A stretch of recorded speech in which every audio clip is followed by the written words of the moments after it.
it's Karen. Thanks for joining me today. Today my video is all about using die cuts. Now, I have to confess, I had never used these until I joined the Paper Rose design team. And then I realized they have all these die cuts that are amazing. And so I haven't looked back.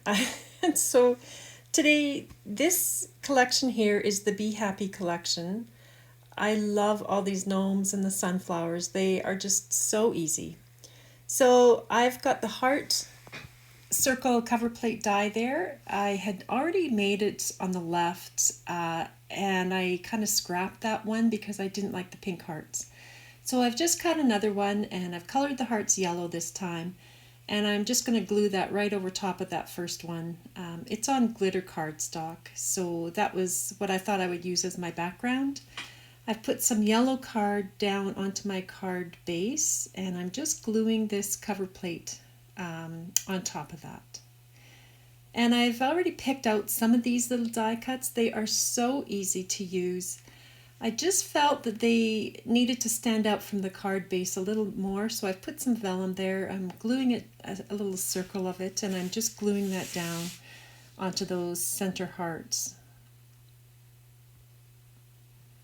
And then I've got all these die cuts arranged the way I think I want them to go, and I just start from the back and I'm gluing them all down on top of that vellum.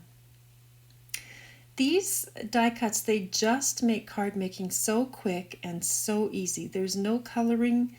There's lots of different sizes in the die cuts. It's just so easy to make a nice card or a tag, whatever you want to make. So I've just added the sentiment there, and that's this card done. Super quick and super easy. Now I had some more of those die cuts, and so I'm just making a second card. I've got a slightly darker yellow card stock on that card base there, and that is the spring floral frame die that I'm gluing on. And I'm arranging these die cuts. Now I decided to pop the die cut pieces up a little bit just to give a bit of dimension. So I'm gluing these pieces at the back onto the main die cut, and then I'm going to use some scrap white cardstock to give it some dimension. Now I'm covering up those little tags that were already on that die cut. I'm making a second Get Well card. So I'm just covering that with the gnome on this side, and then that other tag I'm covering with a little daisy so that it'll just be a Get Well card. So there you can see my scraps of white card, and I'm just using them as foam tape basically. I just put 3 layers of scrap cardstock on the back, gluing it down, and then it will give a little bit more dimension to this card. And then there's the sentiment, and again, that's all I did for this card. So these 2 cards were so quick and so easy to do. Okay, now the Paper Rose always has, for the design team, a couple of themes. So this month was die cuts, but the other one was Australiana. And so I felt like I was hitting both of these these themes today, because I have this Nature Stroll 3 die cuts collection here. I've already used it in the past, so this is hardly any of what comes in that collection. But they have these tags and all these Australian animals, and I've got these leaf burst rectangle, the center pieces, so they are embossed with this beautiful leafy pattern. And I just thought I had them extra from I think another video I had done, and I decided to use these to back these tags. So I am just punching a hole through that white piece of cardstock there. I've got 2 pieces of ribbon that I'm threading through. I've got the center that I'm threading through the holes, and you just make a little opening there with that ribbon at the back and feed through the 4 tags at the front, and that will give you a nice little knot without a bow or anything. So I thought that was kind of a fun way to finish those tags off. And then they have the coordinating animals, so I'm just putting those on the back of the white card, and there you have it. Super fast. And I really like to have a few tags in my collection here.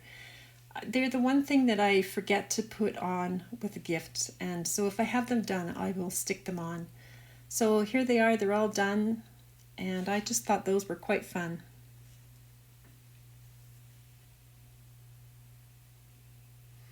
Now I still had some of these die cut pieces left, so I decided, I got these from the dollar store. They are just coasters. They are 3 square pieces of wood.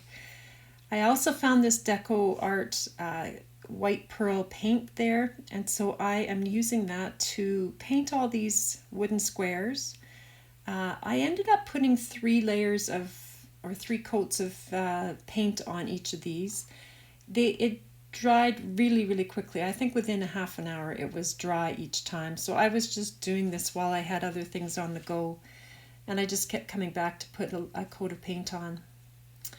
So that's the paint. It's really, the camera doesn't show it very well. It really is a pretty pearl, sort of a shiny pearl color. And I'm using some Mod Podge here. Now this is a glossy Mod Podge. Somewhere in my craft room I have a matte one, which would have been better, I think, for this. But I've arranged those die cuts on the 3 coasters, and I'm just using some of that Mod Podge to glue them on. So I start again at the back, and I'm just putting Mod Podge on the back of them and gluing them each down in place.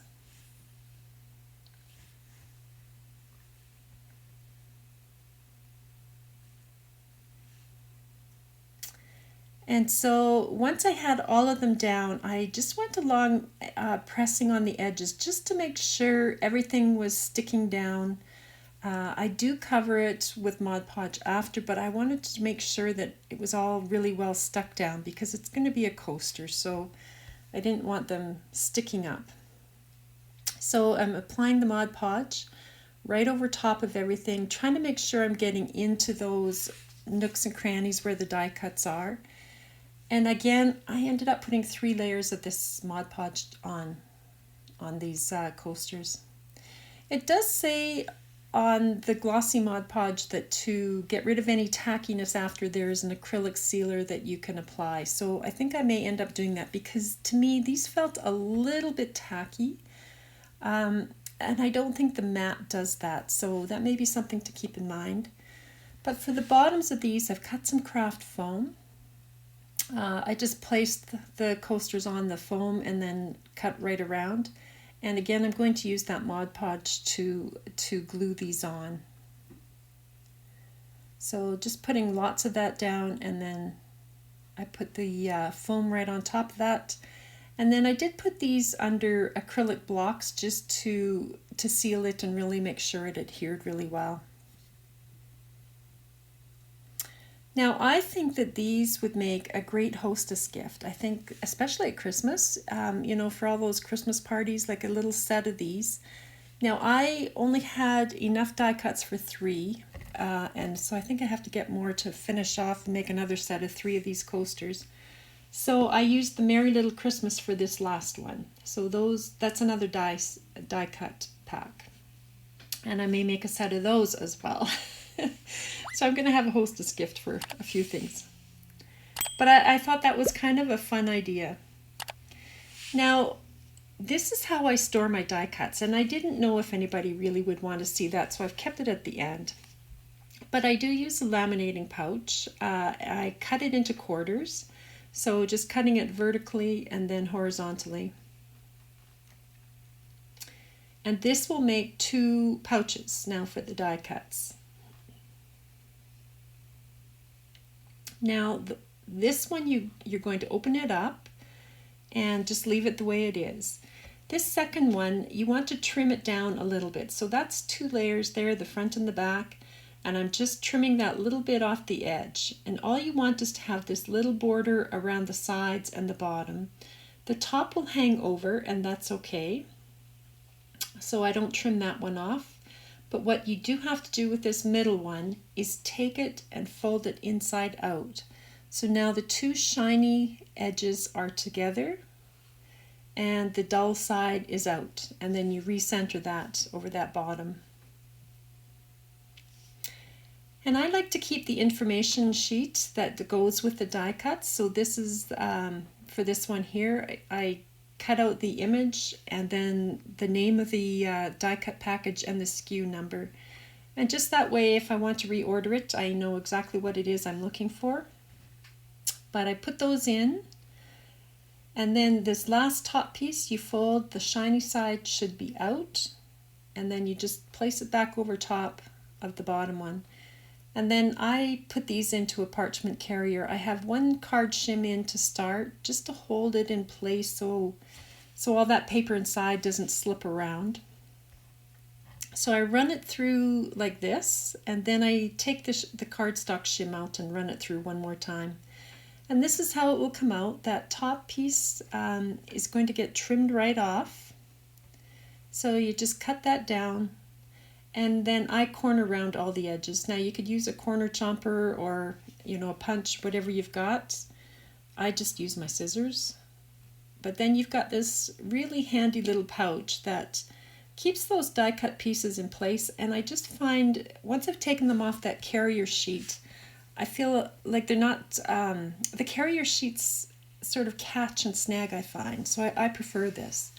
And then they fit it in the front of my refrigerator bins, in front of my stamps and dies, just perfectly.